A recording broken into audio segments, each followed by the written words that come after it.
Good morning कलीसिया। आप सभी का स्वागत है आज के इस मॉर्निंग डिवोशनल मैसेज में। और आज हम मत्ती का 8वां अध्याय वचन 1 से 3 तक पढ़ेंगे। और वचन इस प्रकार से लिखा है। जब वह उस पहाड़ से उतरा तो एक बड़ी भीड़ उसके पीछे हो ली, और देखो, एक कोढ़ी ने पास आकर उसे प्रणाम किया और कहा कि हे प्रभु, यदि तू चाहे तो मुझे शुद्ध कर सकता है।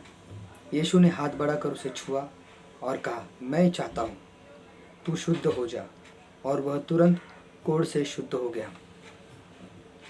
जब मैं इन वचनों को पढ़ता हूँ तो आपको मालूम है इन वचनों में मुझे सबसे अच्छा क्या लगता है? यीशु मसीह के कहे हुए शब्द, मैं चाहता हूँ। बहुत बार हमारे मन में यह विचार आता है कि परमेश्वर की इस संसार के लिए क्या योजना है, क्या इच्छा है, परमेश्वर मेरे जीवन के लिए क्या चाहते हैं, या परमेश्वर मुझसे क्या चाहते हैं। और बाइबल में परमेश्वर ने साफ शब्दों से एकदम साफ तरीके से कहा है कि परमेश्वर की क्या इच्छा है। परमेश्वर चाहते हैं कि हर एक मनुष्य का उद्धार हो। परमेश्वर चाहते हैं कि हर एक मनुष्य उसके राज्य में जुड़ जाए।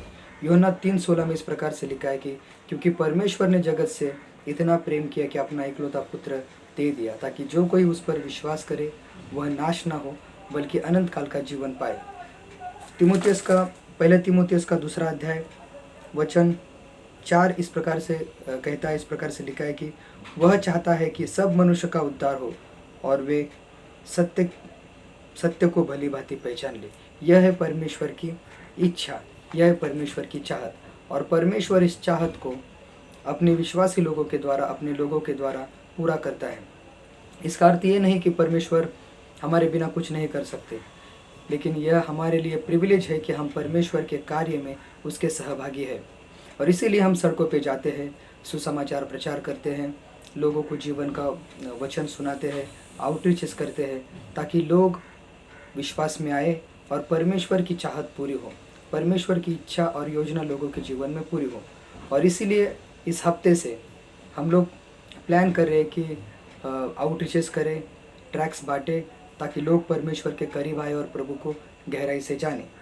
जब हम विश्वास करते हैं तब परमेश्वर ने हमें आत्मिक भेंट दी है, ताकि हम उस भेंट का इस्तेमाल करके परमेश्वर के राज्य को बढ़ा सके, प्रभु के कार्य में लोगों को ला सके और परमेश्वर की महिमा कर सके।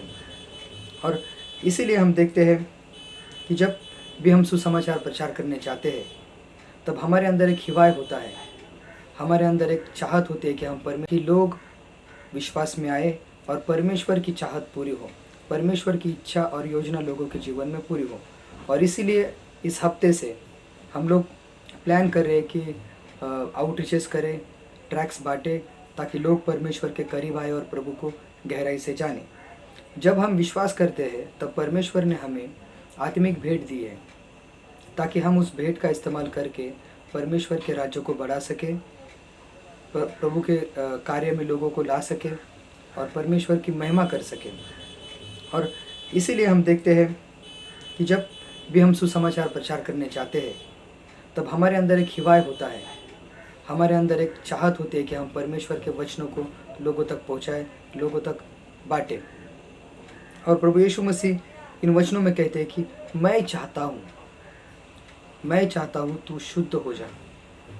जब हम परमेश्वर के वचनों को लोगों के पास पहुंचाते हैं तब परमेश्वर उनके जीवन में कार्य करते हैं और परमेश्वर उनके मनों को बदलते हैं, परमेश्वर उनकी परिस्थितियों को बदलते हैं, परमेश्वर उनके जीवन में अद्भुत गवाही तैयार करते हैं, ताकि लोग विश्वास में आ सके। और प्रभु यीशु मसीह ने इस कोढ़ी से कहा, तू शुद्ध हो जा, और वह तुरंत कोढ़ से शुद्ध हो गया। परमेश्वर का कार्य कभी भी रुकता नहीं है। जब हम प्रभु यीशु मसीह के वचनों को लोगों के पास पहुंचाते हैं तब मानो हम उनके हृदय में परमेश्वर के वचनों के बीज बोते हैं और प्रभु यीशु मसीह वहाँ पर कार्य करते हैं।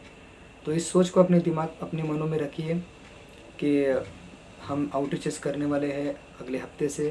तो आप उपलब्ध रहिए, अपने आप को तैयार रखिए, और जहाँ कहीं पर भी आपको मौका मिले आप प्रभु यीशु मसीह के वचनों को पूर्ण सामर्थ्य से, सच्चाई के साथ बांटिए।